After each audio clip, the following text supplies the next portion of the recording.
ఏంటి ప్రధానంగా ఈరోజు చేయడానికి ధర్నాలో పాల్గొనడానికి కారణం ఏంటి? రేవంత్ రెడ్డి ఇచ్చిన మేనిఫెస్టోనే మేము ఫాలో అవుతున్నాం. ఏదైతే రేవంత్ రెడ్డి మేనిఫెస్టో ఇచ్చిండో మేము దాన్ని ఫాలో చేయమని అడుగుతున్నాం. 2 సంవత్సరాలు రేవంత్ రెడ్డి పైన నమ్మకం ఉన్నది, ప్రభాకర్ మీద కూడా నమ్మకం ఉన్నది, ఇప్పుడు కూడా నమ్మకం ఉన్నది. ఇన్ని రోజులు ఇదే మన ప్రభాకర్ ఏంటంటే ఒక సమ్మక సారక జాతర వెళ్ళిపోయి తర్వాత పరిస్థితి అన్నాడు, దాన్ని నమ్మినాం. ఇంకొకటి వెళ్ళిపోయి మొన్న జాతర కూడా దాన్ని నమ్మినాం, దాన్ని కూడా వెళ్ళిపోయింది. ఒకటే మేము కోరుకున్నాం, అంటే మీరు ఇచ్చినటువంటి మేనిఫెస్టో మేము అమలు చేయాలంటున్నాం. ప్రభుత్వాన్ని ఆర్టీసీ ప్రభుత్వం చేయండి, యూనియన్ ఇవ్వండి, ఈవీ వెహికల్ తీసుకొస్తున్నారు పోలీసులు లేకుండా మేము సాగరిస్తున్నాం ఆర్టీసీలోము. కాకపోతే మా డ్రైవర్నే పెట్టండి, మా డ్రైవర్నే పెట్టండి. ఎవరికో సబ్సిడీ కూడా ₹1 ఇస్తున్నారు నాకు తెలిసిన ప్రకారం. ఆ ₹1 ఆర్టీసీ ఇవ్వండి. ఆర్టీసీ డ్రైవర్ నడుపుతారు కదా, ఆర్టీసీ డ్రైవర్ నప్పుడు ప్రజలకు సురక్షితమైన రవాణా అందించగలుగుతాం. సురక్షితమైన రవాణా ఇస్తామంటున్నాడు ప్రభాకర్. బస్సు నడపడు, రేవంత్ రెడ్డి బస్సు నడిపేవాడు ఆర్టీసీవాడు. మీరు ఆర్టీసీలోనే పక్కకు పెడితే డ్రైవర్ని మరి మీకు ఎట్లా నమ్మకము? ప్రజలకు మీరు ఏ విధంగా నమ్మకం ఇస్తున్నారు? మేము మహిళలకు ఇస్తున్నాం అంటే మహిళలకు టికెట్ పెడతాం. నేను మహిళలు ఎంత ఇబ్బంది పెడుతున్నారు మమ్మల్ని మాకు తెలుసు. స్వచ్ఛందంగా మహిళలు చెప్తున్నారు, అయ్యా రేవంత్ రెడ్డి నీకు దండం పెడుతున్నాం, మహిళలు తీసేయి, ఉచితం తీసేయి. ఇక్కడ మేము కొనుక్కోనికే రెడీ ఉన్నాం. మాకు సీఎం కలుపుతలేవు, నిలబడిపోవాలంటే మాకు కొన్ని సమస్యలు ఉంటాయి. మహిళల మాకు ఏదో సమస్యలు ఉంటాయి, ఆ సమస్యలలో మేము తెలియజేయలేకపోతున్నాం. తీసే సైన్ టికెట్ పెట్టు, మేము కొంటాం, మేము టికెట్ కొన్ని కూడా రెడీ ఉన్నాం. దీనివల్ల మహిళల ఫ్రీ టికెట్ వలన ఆర్టీసీ ఉద్యోగస్తులు కోల్పోయిన ఉన్నారు, ఉద్యోగాలు ఇలా రోడ్డు మీద పడ్డారు. మీరు రాసుకోండి. మరి చిన్న పొరపాటు వల్ల మీరు ఉద్యోగాలు తొలగిస్తున్నాయి కదా. మరి ఇదే ఇప్పుడు కేసీఆర్ మీద ఎన్నో కోట్ల స్కామ్ జరుగుతున్నట్టు. మరి వాళ్ళని ఒక్కడు కూడా టికెట్ పెడితేనే వాళ్ళ ఉద్యోగాలు వద్దలేవు. కేసీఆర్ కూడా ఎమ్మెల్యే అసెంబ్లీకి రాకుండా జీతాలు తీసుకుంటున్నారు. మేము 2 రోజులు జీతం రాకపోతే కట్టు కేసుకెళ్ళి లాస్ అప్పే. మరి మాకు ఎక్కడ నుంచి ఇస్తారు, ఎవరు ఇస్తారు జీతాలు?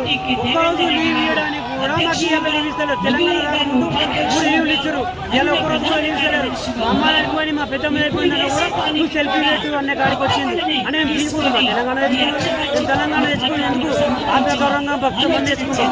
అంటే అధికారంలో ఉన్నది కాంగ్రెస్ పార్టీ కదా, కాంగ్రెస్ పార్టీ ఉన్నది. కాంగ్రెస్ పార్టీ 2.5 years నమ్మినాం, ఇంకా నమ్మలేదు. నమ్మకానే మాకు నశించిపోయి ఇక్కడ వరకు వచ్చింది.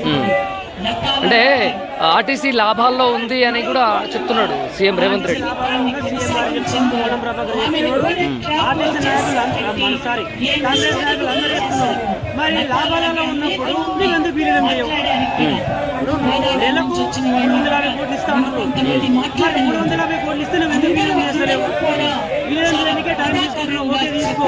మరి ఆర్టీసీ యూనియన్ ఇవన్నీ ₹1 ఖర్చు కాదు, యూనియన్ పునరుద్ధరణ ₹1 ఖర్చు కాదు.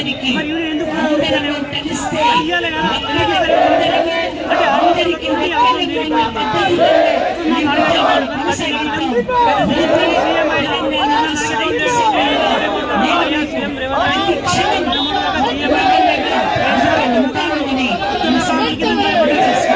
నీకు కూడా మేము భయపడ్డాం.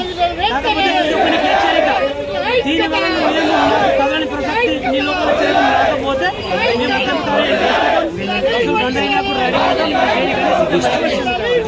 ఏంటి ప్రధాన డిమాండ్ ఏంటి? ఒక్కటి ఇవ్వాలి,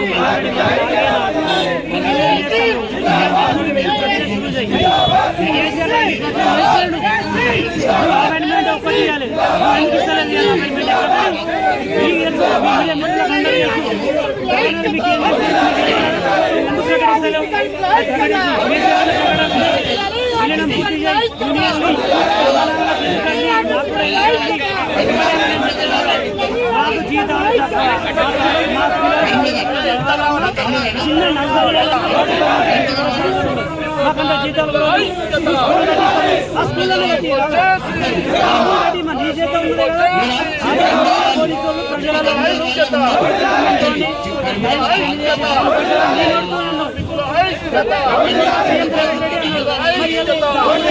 ఒకవేళ ప్రభుత్వం మీ గోడు పట్టించుకోకుంటే ఏంటి మీకు భవిష్యత్ కార్యాచరణ?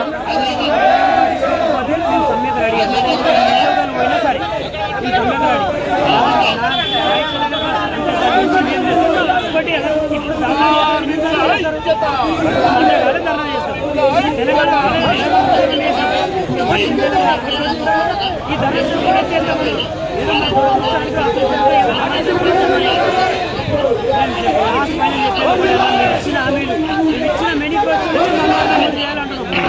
మేనిఫెస్టో అమలు చేయకపోతే ఇంకా ముందు రైట్, థ్యాంక్ యూ.